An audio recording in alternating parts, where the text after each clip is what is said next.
Beyond the outlands, just north of the pits, lies a coastal region that has more to offer than one might think.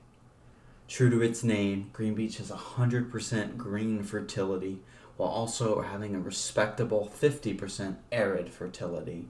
This kind of climate makes it ideal for growing a variety of different crops, including green fruit, hemp, cotton, and wheat. With the arid fertility, you could also grow cactus just fine. There are not many regions in the game that have this kind of flexibility when it comes to farming. Farming is also easily facilitated by the average water level being 60%. As far as mining resources, Greenbeach has a great amount of stone, copper, and iron.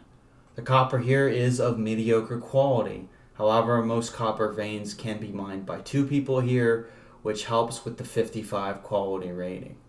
With Greenbeach having such ample resources, you might be curious as to why it's rarely discussed when talking about base locations. Well, for one, it's on the East Coast, and most players spend their first months in either the Czech Kingdom or the Holy Nation. For those who do start at the United Cities, they're more likely to venture west rather than travel and settle in the south. And while Greenbeach itself is not very dangerous, the same cannot be said for the surrounding regions.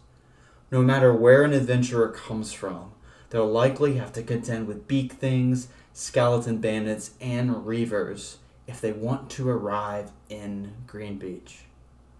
For the seasoned Kenshi player, though, they'll be able to strike up an alliance with the Crab Raiders, and Greenbeach will then become one of the best settlement regions in the entire game. For those interested in befriending the Crab Raiders, all you'll need to do is travel southeast to Crabtown, talk to the Queen for the faction, and just let her know how much you love crabs. And for the record, joining up with the Crab Raiders is the correct way to play Kenshi. With the Crab Raiders on your side, in Greenbeach you'll only be attacked by 3 different enemy groups, those being beak things, wild crabs, and reavers.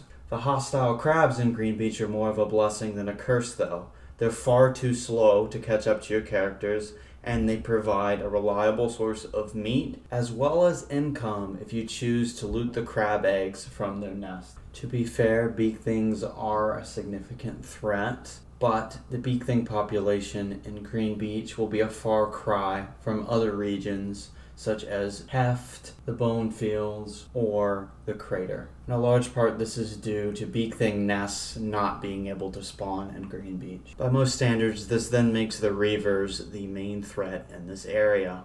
If they're a major concern for your party, you can either settle near a crab village for protection, or make sure your base's front gates are secure. Having a secure front gate will not be difficult in Greenbeach either, for reasons I will explore later in the video. An added benefit of the crab villages is that each will have a crab smithy vendor. Each of these vendors will sell crab gear so your characters can strut around in crab armor just like the locals.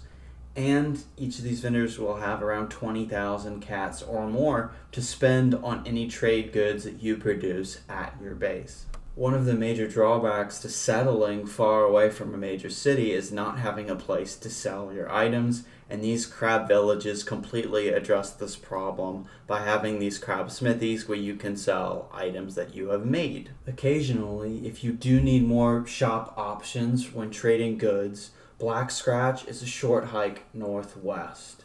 And this town has just about everything a Kenshi player could ask for. It's a robotics shop, a library with tons of crafting recipes, a range shop, a farm shop, a mechanical shop, tons of hireable bodyguards. You get the picture. Black Scratch is easily one of the best cities in the game and should be able to provide most everything that you will need. And with being far away from other major cities, defending your base is going to be incredibly easy. You can either settle one of Greenbeach's mini plateaus and create a choke point, or you can settle near a body of water that requires attackers to swim to get to your front gate. If what I've said about Greenbeach so far has you tempted to possibly move there, I went ahead and scouted the region and found some possible base locations that have serious potential. The minimum requirements for each of these marked spots are that it has at least 1 copper and 1 iron in the vicinity, good stone and water, as well as enough flat area to fit multiple large buildings. I think the number of great spots I was able to find in Greenbeach says a lot about how great this area is. I honestly regret never building a base out here, and if I were to play through Kenshi for what would probably be the 17th time at this point, there are a few different locations in particular I'm going to showcase here where I would settle. This first one here is on the coast, and it is an absolute dream if you want to make your base defensible. You're surrounded by water on 3 sides. There's a nearby crab village as well if you need some extra help. And if anyone is going to attack your base, they're going to have to travel a great distance to get there, giving you time to prepare. If you're interested instead in building a base in the southern portion of Greenbeach, this plateau here is also a great option. If you settle here, you'll be in the vicinity of a crab village. There's even more space here, and you could create a choke point with one of these different entrances or exits for the plateau. So, what do you think? Does Greenbeach measure up to your favorite base location? Or is it already the place that you call home? Let me know in the comments section, and be sure to drop a like if you enjoyed this video.